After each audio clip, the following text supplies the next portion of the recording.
You're watching Project 380 and this is Back to Basics.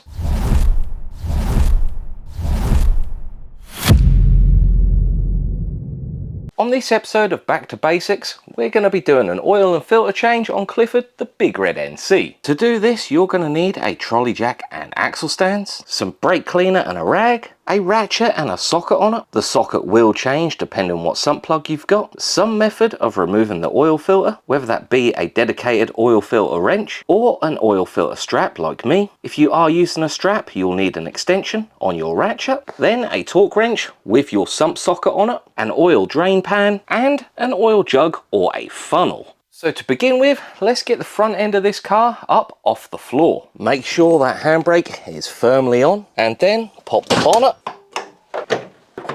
Raise that up until you've comfortably got enough space for you to fit underneath there and place it on some axle stands. I've got mine sitting at the back of the lower wishbone, right where it bolts into the subframe. That's a very strong part there and can handle the weight of the car on the axle stands. And then chuck your oil drip tray underneath. And then on the right hand side of the engine here, you can see the sump plug. So we're going to crack that off.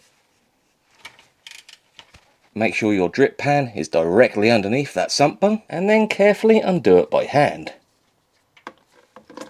To make that drain a little bit quicker, you can remove the oil fill cap and just place that back on upside down. Once that's finished draining, we can install our new sump bung.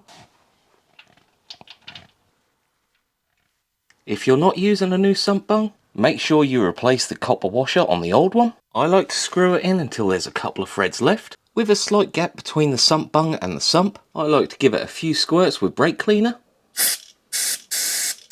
That's just going to clear any oil and debris between the sump plug and the sump. Then we can torque that down to 23 foot-pound, which is about 32 Newton meters.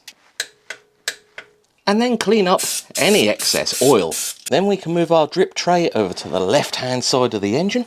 That's where our oil filter is, right up there. Now there is no way of removing this without making a big mess. As it tends to drip on the subframe, you're just going to have to clean it up the best you can. So I'm going to get my oil filter strap wrench up there and loosen that filter off. Once that's loose, you should be able to do it by hand. Still not the easiest, but I'd say it's easier than an NA and an NB. Now this step is completely optional, but I like to take my new oil filter. I'm using a Motorquip one with the part number VFL514. And I'm using a 530 oil. I like to prime that oil filter. I'm going to fill that up about halfway.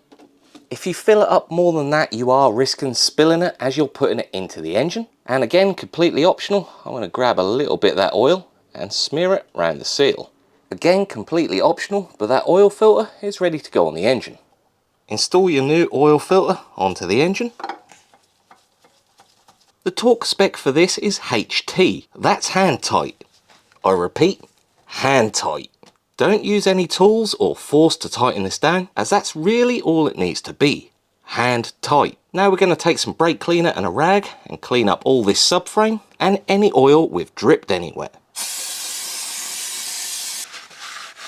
Remove your drip tray and all your tools from underneath the car, because for the filling stage, that car needs to be down on the floor and level. So let's get it removed off of those axle stands and on the floor. With the car back on the ground and level, it's time to fill up the engine with oil. We're going to do that through the oil fill hole right here, and this will take between 4 and 4.3 litres.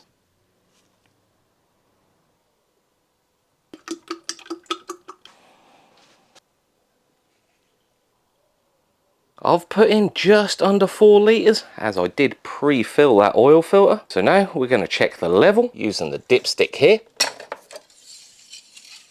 Give that a wipe with a clean bit of rag. Reinstall it back into the engine. Give it a second and pull it out.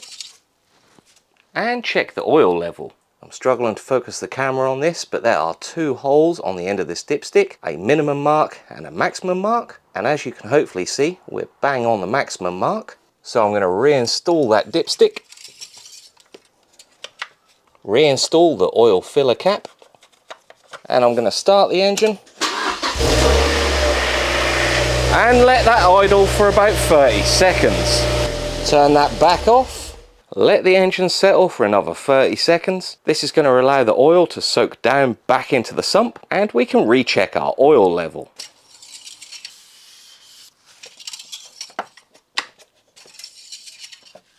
So we're on the minimum mark here now that oil has cycled round the engine. I'm going to add a bit more oil and see whether that raises it up to the maximum.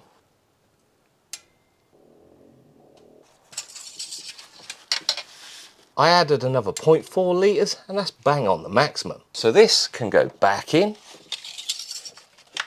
and the filler cap can go back on. And that is job done. And that is how to do an oil and filter change on an MX5 NC. Please make sure you dispose of your oil responsibly. If this video helped you at all, let me know in the comments down below. And as per usual, like, comment, share and subscribe if you're new. And I'll see you in the next one.